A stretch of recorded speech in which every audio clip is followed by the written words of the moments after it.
Sa ngalan ng Ama at ng Anak at ng Espiritu Santo. Amen. Sumaini po ang Panginoon. At sumaiyo rin. Mga kapatid, aminin po natin ang ating makasala at mga pagkukulang upang tayo po ay maging karapat dapat na gumanap sa banal na pagdiriwang na ito. Inaamin ko Sa makapangyarihan Diyos at sa inyong mga kapatid, na lubha ako nagkasala sa isip, sa salita at sa gawa, at sa aking pagkukulang. Kaya isinasamo ko sa mahal na Birheng Maria, sa lahat ng mga anghel at mga banal, at sa inyong mga kapatid, na ako'y ipanalangin sa Panginoong ating Diyos. Kawan po tayo na makapangyarihan Diyos, patawarin po tayo sa ating makasalanan, patnubayan po tayo sa buhay na walang hanggan. Amen. Panginoon, kaawaan mo kami. Panginoon, kaawaan mo kami. Kristo, kaawaan mo kami. Kristo, kaawaan mo kami. Panginoon, kaawaan mo kami. Panginoon, kaawaan mo kami. Manalangin po tayo. Ama naming makapangyarihan, gawin mong lagi naming matapat na sundin ang loob mo upang kami wagas na makapaglingkod sa iyo. Sa pamagitan ni Jesucristo kasama ng Espiritu Santo, magpasa walang hanggan. Amen. Pagbasa mula sa sulat ni Apostol San Pablo sa mga taga-Efeso. Mga kapatid, ako'y naninikluhod sa Ama na siyang pinagtutularan ng pagkaama sa bawat sambahayan sa langit at sa lupa. Hinihiling ko ayon sa kanyang kayamanan at kadakilaan na palakasin niya ang inyong buhay espiritual sa pamamagitan ng kanyang espiritu. Naway manahan si Kristo sa inyong puso sa pamamagitan ng inyong pananalig sa Kanya upang sa inyong pag-uugat at pagiging matatag sa pag-ibig, maunawaan ninyo kasama ng mga hinirang kung gaano kadakila ang pag-ibig ni Kristo. At naway makilala ninyo ang di matingkalang pag-ibig na ito upang mapuspos kayo ng kapuspusan ng Diyos. Sa Diyos na makagagawa ng higit kaysa lahat na maaari nating hilingin at isipin sa pamamagitan ng kanyang kapangyarihang nagahari sa atin, sumakaniya ang kapurihan sa pamamagitan ng simbahan at ni Kristo Jesus magpakailanman. Amen. Ang salita ng Diyos. Salamat sa Diyos. Salmong tugunan, awit pag-ibig ng Diyos sa sangkalupa ay lubos. Awat pag-ibig ng Diyos sa sangkalupa ay lubos. Lahat ng matuwid dapat na magsaya dahil sa ginawa ng Diyos sa kanila. Kayong masunuri magpuri sa Kanya. Ang Diyos ng Panginoon ay pasalamatan. Tugtugin ang alpat, awit ay saliwan. Awat pag-ibig ng Diyos sa sangkalupa ay lubos. Panginoon, tapat sa Kaniyang salita at maaasahan ang Kaniyang ginawa. Minamahal niya ang gawang matapat, ang pag-ibig niya sa mundo'y laganap. Awat pag-ibig ng Diyos sa sangkalupa ay lubos. Ngunit ang mga panukala ng Diyos ay mamamalagit walang pagkatapos. Mapalad ang bansang ang Panginoon ang Diyos, mapalad ang bayang Kaniyang ibinukod. Awat pag-ibig ng Diyos sa sangkalupa ay lubos. Ang may takot sa Diyos ay nagtitiwala, sa Kanyang pag-ibig ay kinakalinga. Hindi babayaang sila ay mamatay, kahit magtaggutom sila'y binubuhay. Awat pag-ibig ng Diyos sa sangkalupa ay lubos.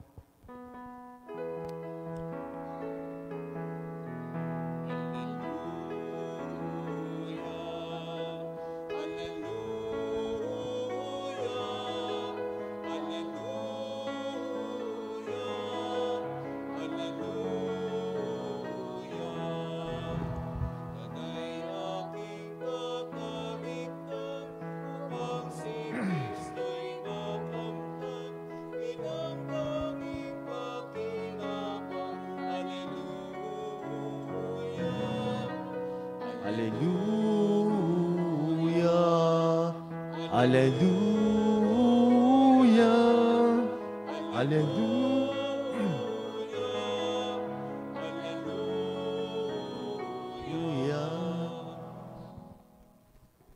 Sumaini po ang Panginoon. At sumaiyo rin. Ang mabuting balita ng Panginoon ayon kay San Lucas. Papuri sa iyo, Panginoon.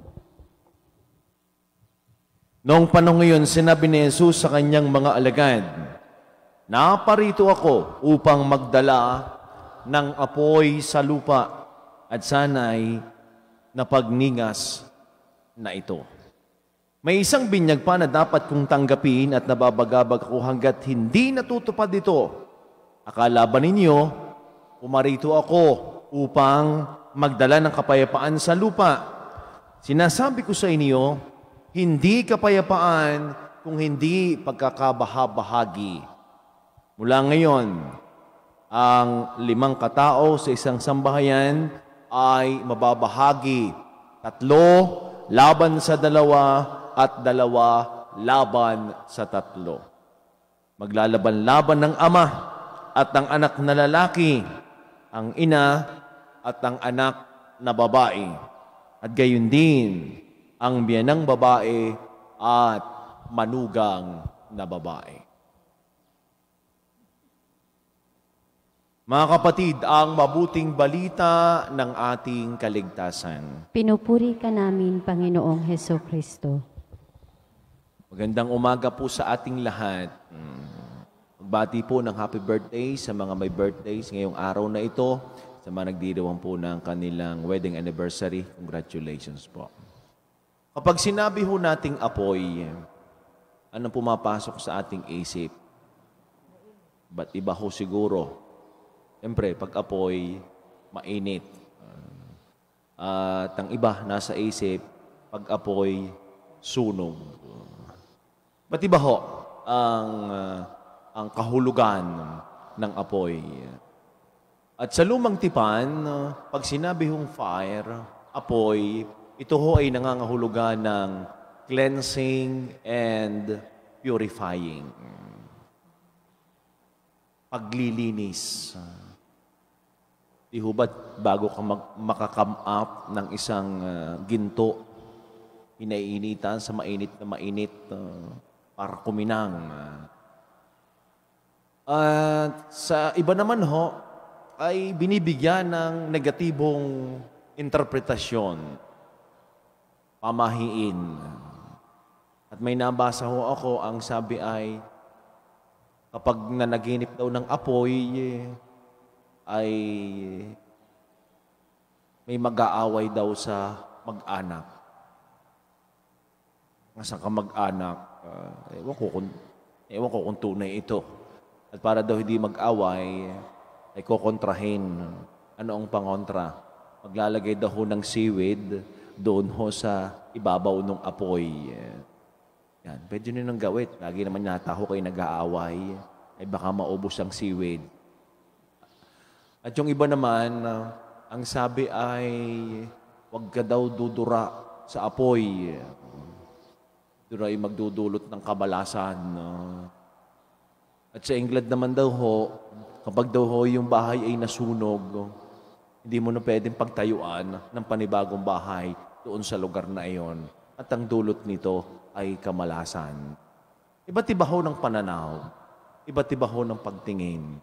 At sabi pa nga ho sa isang kasabihan, ang uri ng apoy ay nakadepende sa uri ng kahoy. May kahoy na madali maglingas, pero madali din naman hong mawala ang apoy. Meron din naman ng mga kahoy na kahit buhusan mo ng tubig, ay tuloy pa rin ang usok. Tuloy pa rin ang ningas. Para sa ating Panginoong Hesus, sa ating Ebanghelyo, naparito ako upang magdala ng apoy sa lupa. At ano itong klaseng apoy na ito? Anong klaseng init na ito? Sabi niya, sana'y napagningas na ito. Wala hong ibang tinutukoy dito ang ating Panginoon kung hinding apoy ng ating pananampalataya nung tinanggap ko natin si Jesus sa sakramento ng binyag. Kung ang apoy ay nasa uri, kung anong klase at nakadepende sa uri ng kahoy, ikaw, bilang tao, bilang Katoliko, anong klaseng apoy ka? May dalang iyong pananampalataya. Baka sa una lamang yan nag-iinit. Baka sa una lamang yan lumilingas. Pero maya-maya, nawawala ka agad. Anong gusto ng ating Panginoon? Consistency. At yan naman ho ay karanasan din kahit sa mga simbahan, sa mga membro ng simbahan, nung mga una-unang mga na-invest, pagsali sa isang organisasyon, ang sipag. Umulan, umaraw, nagseserve. Nandun yung init. May habang tumatagal, tinatamad. Nawawala na yung init ng apoy na ito sa paglilingkod. Ilang naman ho sa simbahan, marahil sa pamilya, sa mag-asawa, baka nawawala na rin ang init ng pagmamahal. Ayaw na ho nating salitang marinig, ayun nang lalamig. Ayaw naman din naman ho nating masabihan na sobrang lamig mo na at baka ikipatay na. At gusto ho natin mainit. Mainit in the sense na yung love, yung pangunawa, yung malasakit, hindi nawawala. Kaya sabi ng ating Panginoon, nang dahil sa akin, maaring ma-misinterpret ho natin yung Ebanghelyo Ang dala ko ay hindi kapayapaan o hindi pagkawatak-watak. Anong mangyayari ito? Ay kung si Jesus nga ay Prince of Peace, yun ang dadalhin niya. Bakit? Sapagkat ang para kay Jesus ay dapat naninindigan. Yan ang problema sa atin. Katoliko, pabor sa same-sex marriage. Katoliko, pabor sa abortion. Hindi naman ho ang pagiging Katoliko ay pag-araw ng linggo, ikaw ay kay Jesus. Pag ikaw ay nasimba, isang oras na sa simbahan, ikaw ay para kay Jesus. Ay yung mga sumunod na araw, we cannot compromise the Word of God. Di pinag natin sabihin na ako'y kay Jesus, ang turo niyan ay hanggang dyan na lamang, pero ako'y para sa Kanya. Pero yung ating paninindigan, yung ating apoy na para kay Jesus, yan ho tayo, nagkakawatak-watak. Yan ho tayo, nagkakaiba-iba. Iba ba ang turo ni Jesus? Iisa naman ho Tayo lang ho ang nag-iiba ng interpretation. Maglalaban-laban ng ama at ang anak na lalaki. Nararanasan ba natin ito? Yes. Ang ina at anak na babae? Yes. Gayon din ang biyanang babae at manugang na babae. Hindi lang yes. Yes na yes na yes. Bakit? Kasi may pinaglalaban ka. At ano yung pinaglalaban mo? Si Jesus. Yung turo ni Jesus. Kaya hindi pwede nating i-compromise Alam niyo man ho natin, napakahirap naman ho talagang magno Sa totoo lamang. Kaya hindi agad tayo makadiretsa ng no sa isang tao. Hindi agad tayo makahindi. Kaya Jesus, sabi niya, kung yes ay yes. Kung ay no, ay no. Bakit? Hindi pwede tayong tumayo sa gitna. Sapagkat ang apoy ni Jesus ay gustong mapagningas. Kaya, wag ho nating hayaan mawala ang apoy ng pananampalataya na ibinigay sa atin nung tayo ay binyagan. Sa umagang ito, what drives you? Ano yung sa commercial ng isang coffee brand? Sabi doon para ka kanino ka gumigising. May dahilan. Pamilya, asawa, para sa mga anak. Ganyan din ho tayo. What drives you? Minsan, nakakatamad. Minsan, nawawalan ka ng gana. Minsan, nawawala ang iyong lakas. Minsan, pabanjing-banjing ka na lamang. Hayain na.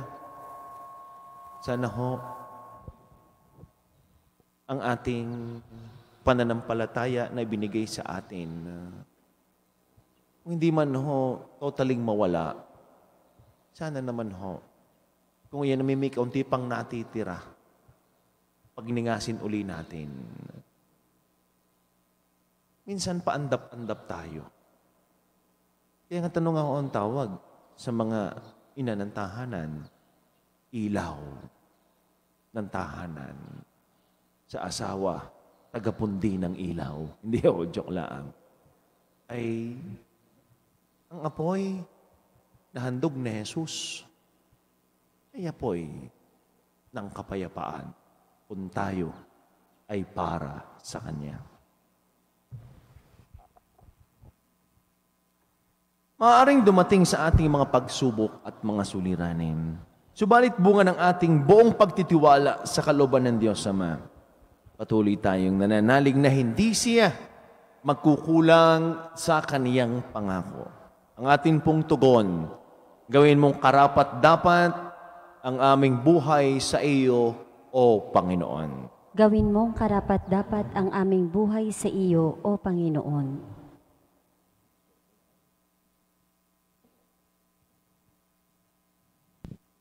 Ang mga pinuno ng simbahan na hayagang inuusig, naway mabigyan ng tapang at lakas upang mapanatili sa kanilang pananampalataya. Manalangin tayo sa Panginoon. Gawin mong karapat-dapat ang aming buhay sa iyo, O Panginoon. Ang mga magulang naway magkaroon ng lakas at tapang na patnubayan ang kanilang mga anak sa pamamaraan ng pananampalataya at kristyanong pamumuhay. Manalangin tayo sa Panginoon. Gawin mong karapat-dapat ang aming buhay sa iyo, O Panginoon. Ang mga pamilya at mga komunidad na pinaghihiwalay ng pagkakaiba ng relihiyon, naway matagpuan ang katotohanan at magpakita ng paggalang sa isa't isa. Manalangin tayo sa Panginoon. Gawin mong karapat-dapat ang aming buhay sa iyo, O Panginoon. Ang mga may sakit, mga matatanda, at mga may kapansanan, naway tumanggap ng pag-ibig at pagkalinga mula sa kanilang mga kapamilya at kaibigan. Manalangin tayo sa Panginoon. Gawin mong karapat-dapat ang aming buhay sa iyo, O Panginoon. Yaong mga namayapa, naway maging maligaya, magpakailanman sa kaharian ng Ama. Manalangin tayo sa Panginoon. Gawin mong karapat-dapat ang aming buhay sa iyo, O Panginoon.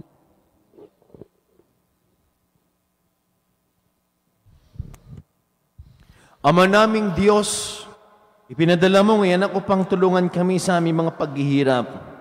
Kalingain mo kami sa aming mga sakit at bigyan lakas kami upang laging makatugon ng may pananalig sa iyong salita. Hinihiling po namin ito sa pamamagitan ni Kristong aming Panginoon. Amen.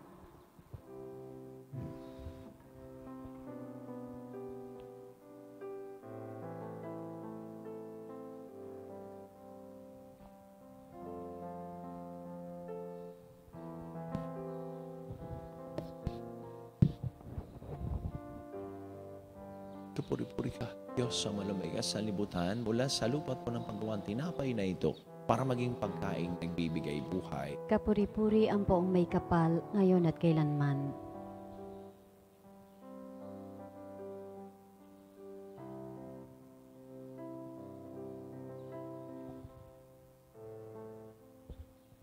Kapuri-puri ka, Diyos sa malamig sa libutan mula sa katas ng ubas pa ng pag-aalak ito para maging inuming nagbibigay ng iyong espiritu. Kapuri-puri ang poong may kapal, ngayon at kailanman.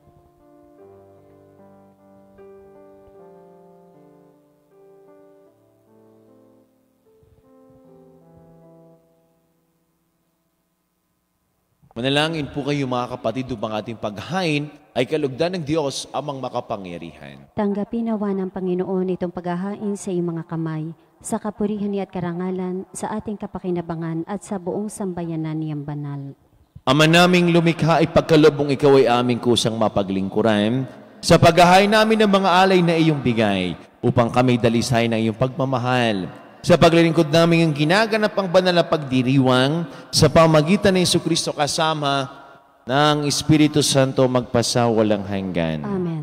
Sumainyo po ang Panginoon. At sumaiyo rin. Itaas po sa Diyos ang inyong mga puso at diwa. Itinaas na namin sa Pasalamatan natin ang ating Panginoon Diyos. Marapat na siya ay pasalamatan. Ama naming makapangyarihan, tunay ngang marapat na ikaw ay aming pasalamatan. Pinagbibigyan mong ito'y aming maihayag, kahit na ito'y walang anumang may daragdag. Sa kadakilang sa iyo ay likas, sa pagpupuri namin ay nakikinabang, ay kami ring iyong pinakikiharapan sa pamagitan ng anak na minamahal. Kaya, kaysa ng mga anghel na nagsisiawit ng papurisan na walang umpay sa kalangitan, kami po ay nagbubunyi sa iyong kadakilaan. Santo, Santo, Santo, Panginoong Diyos ng mga hukbo, napupuno ang langit at lupa ng kadakilaan mo. O sana sa kaitaasan, pinagpala ang naparirito sa ngalan ng Panginoon. O sana sa kaitaasan. Ama naming banal, ikaw pong bukal ng tanang kabanalan. Kaya't sa pamagitan ng iyong Espiritu, ganyan pong banal ang mga kaloob na ito upang para sa amin ay maging katawan at tugo ng aming Panginoong Jesucristo. Bago niya, pinagtiis ang kusang loob na maging handog, hinawakan niya ang tinapay, pinasalamatan kaniya, pinaghati-hati na iyon. Iniabot sa kanyang mga alagad at sinabi, tanggapin ninyong lahat ito at kanin, ito ang aking katawan na ihahandog para sa inyo.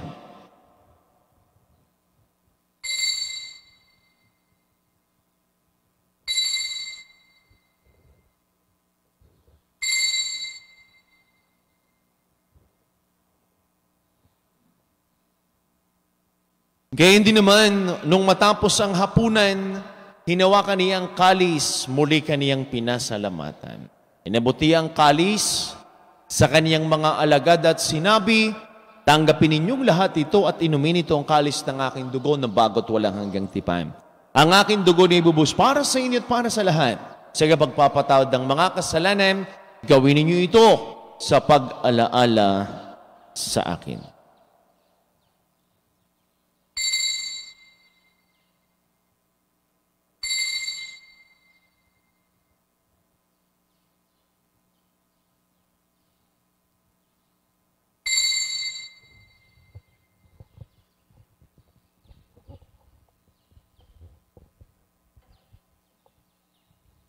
Ang misteryo ng ating pananampalataya. Si Kristo'y namatay, si Kristo'y nabuhay, si Kristo'y babalik sa wakas ng panahon. Ama, ginagawa po namin ngayon ang pag-alaala sa pagkamatay at muling pagkabuhay ng iyong anak. Kaya tiniaalay po namin sa iyo ang tinapay na nagbibigay buhay at ang kalis na nagkakaloob ng kaligtasan. Kami nagpapasalamat dahil kaming minarapat at tumayo sa harap mo para maglingkod sa iyo. Sinasamo po namin kami magkakasalo-salo sa katawan at tugon ni Kristo'y mabuklod sa pagkakaisa sa pamamagitan ng Espiritu Santo. Ama, lingapin mo simbahang laganap sa buong daigdig, puspusin mo kami sa iyong pag-ibig. Kay San Francisco na aming Santo Papa at ni Gilbert na aming Arsobispo at ang lahat ng mga kaparian. Alalahanin mo rin po ang mga kapatid naming nahimlay na. Nang may pag-asang sila'y muling mabubuhay, gayon din ang lahat ng mga pumanaw. Kaawaan mo po sila patuloyin sa iyong kaliwanagan. Kaawaan mo pagindapating kaming lahat na makasalo sa iyong buhay na walang wakas. Kaysa ng mahal na Birheng Maria na ina ng Diyos ni Pong San Jose na atin din patron. Kaysa ng lahat ng mga apostol San Jose Marelo at ng lahat ng mga banal na namuhay sa daigdig ng kalugod-lugod sa iyo. May pagdiwang nawa po namin ang pagpupuri sa kararangal mo sa pamamagitan ng iyong anak na aming Panginoong Hesu Kristo.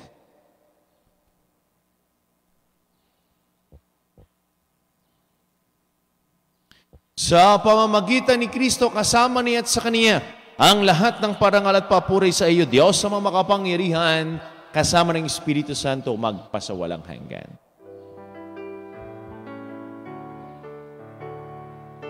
Amen, amen, amen.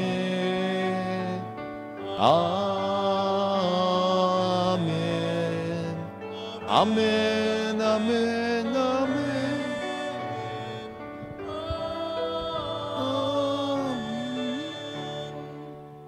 Sama-sama po nating awitin ang panalangin tinuro sa atin ng ating Panginoong Jesucristo, ang Ama namin.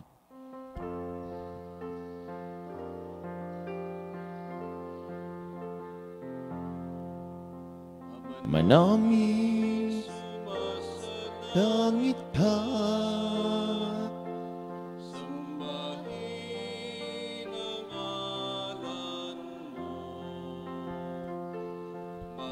sa amin ang kaharian mo. Sundin ang loob mo dito sa lupa para nang sa langit. Bigyan mo kami ngayon ng aming kakanin sa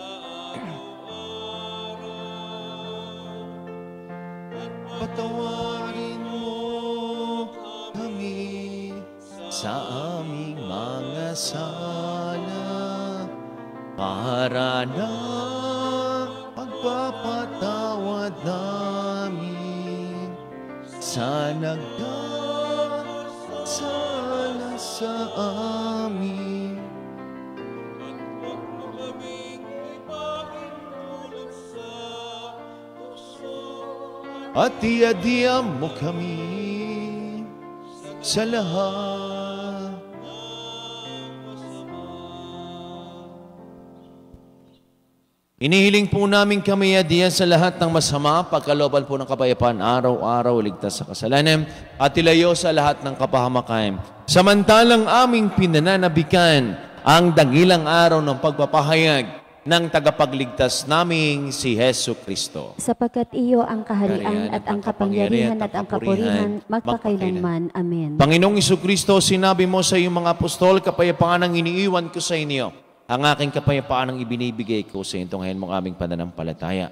At huwag po ang aming mga pagkakasala, pagkalooban po kami ng kapayapaan at pagkakaisa ayon sa iyong kalooban kasama ng Espiritu Santo magpasawalang hanggan. Amen. Ang kapayapaan po ng Panginoon ay lagi nang sumainyo. At sumaiyo rin. Ibigayin po kayo ng kapayapaan sa bawat isa.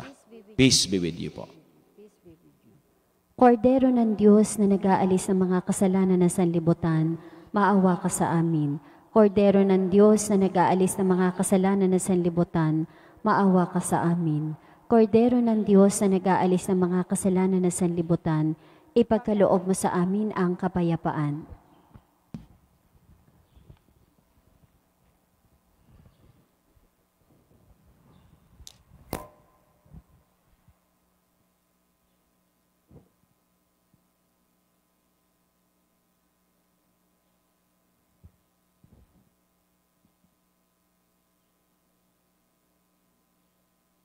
Minamahal ko mga kapatid, ito ang kordero ng Diyos, ng Kristong muling nabuhay, tinagali sa mga kasalanan ng sanlibutan. Mapalad po tayong lahat ng mga inanin sa kaniyang banal na piging. Panginoon, hindi ako karapat-dapat na magpatuloy sa iyo, ngunit sa isang salita mo lamang ay gagaling na ako. Ang katawan ni Kristo. Amen.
Manalangin po tayo. Ama naming mapagmahal, gawin mong sa aming banal na pakikinabang, kami ngayon ay iyong matulungan at mahubog para mamuhay sa kalangitan. Sa pamamagitan ni Jesucristo kasama ng Espiritu Santo magpasawalang hanggan. Amen. Sumaini po ang Panginoon. At sumaiyo rin. Pagpalain po kayo, ingatan, gabayan, kahabagan. Kasama na po ang inyong buong pamilya at mga mahal sa buhay ng ating makapagmahal na Diyos. Sa ngalan ng Ama at ng Anak at ng Espiritu Santo. Amen. Ang misa po ay naialay na, taglayin po ninyo ang pag-ibig ng Diyos. Salamat sa Diyos. Magandang umaga po sa ating lahat.